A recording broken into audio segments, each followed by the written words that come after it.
Мы все находимся под впечатлением послания президента Российской Федерации Федеральному собранию Владимира Владимировича Путина. Особое внимание глава обратил на вопросы обороны. Он констатировал, что совершенствование качества укрепления вооруженных сил Российской Федерации идет постоянно.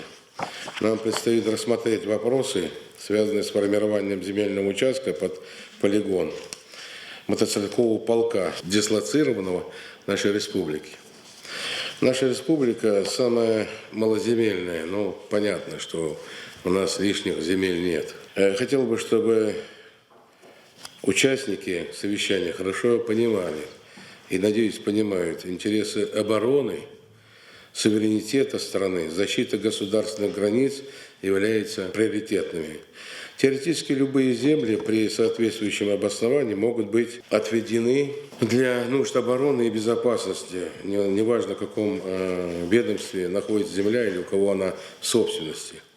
Но соблюсти процедуру отведения земли, которая регулируется земельным законодательством, надо иметь в виду, что в соответствии с указом президента Российской Федерации от 17.08.17 года за номером 377 Минобороны может, в принципе, изымать и резервировать участки государственных земель для государственных нужд с целью обороны.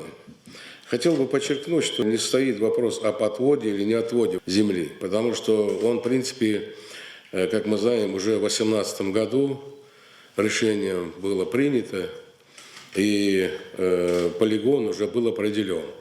Это еще 3 года назад место это было официально определено и задокументировано. Вопрос стоит, как отвести участок минимальным ущербом нашей экономике, соблюдением интересов населения и не нарушая законодательство. Вот это самое главное.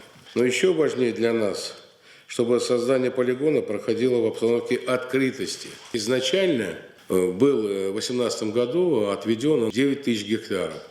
И вот проработав Минимущество и земельных отношений совместно с Минобороны, представителями, было оно сведено чуть больше 6 тысяч гектаров. И это особенно важно. Кроме того, более 4 тысяч гектаров эта отведенная земля является лесовым фондом России, то есть собственностью Российской Федерации. И не является ни республиканской, ни муниципальной. Но в любом случае мы учитывали, как это отразится на жителях, да? Будут ли в полигоне рабочие места для граждан, что будет сделано для сохранения леса. Население должно знать. Надо это разъяснять и открыто, чтобы было. И со стороны, значит, Министерства обороны, и со стороны, значит, наших министерств. Для общественности надо завести деятельность полигона, не пострадают объекты культурно-исторического наследия. Это тоже учитывает, и мы должны это разъяснить людям, что наоборот, мы создаем условия для проведения раскопок, других научных изысканий, как того требует подобного случая федеральный закон об объектах культурного наследия, памятников истории и культуры народов Российской Федерации. С этой целью мне просьба, рекомендую Минобороны совместно с органами власти республики организовать работу соответствующих структур по проведению историко-культурной экспертизы территории. Это надо будет обязательно. Нельзя забывать, что эти объекты являются нашим национальным достоянием не только республики, но и нашей России. Хотел бы обратить, как уже было сказано, внимание, что в полку предусмотрено более 100 гражданских должностей, то есть это дает возможность нашему личному составу плюс гражданскому персоналу иметь возможность зарабатывать деньги уже у нас в республике.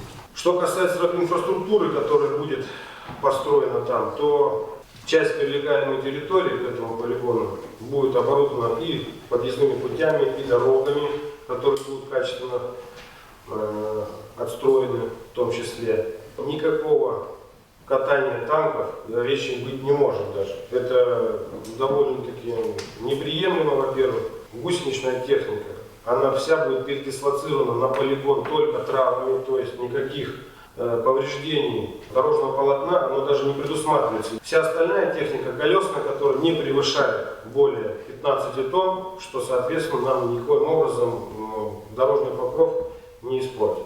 Ни природе, ни нашему краю никаких ущербов принесено не будет.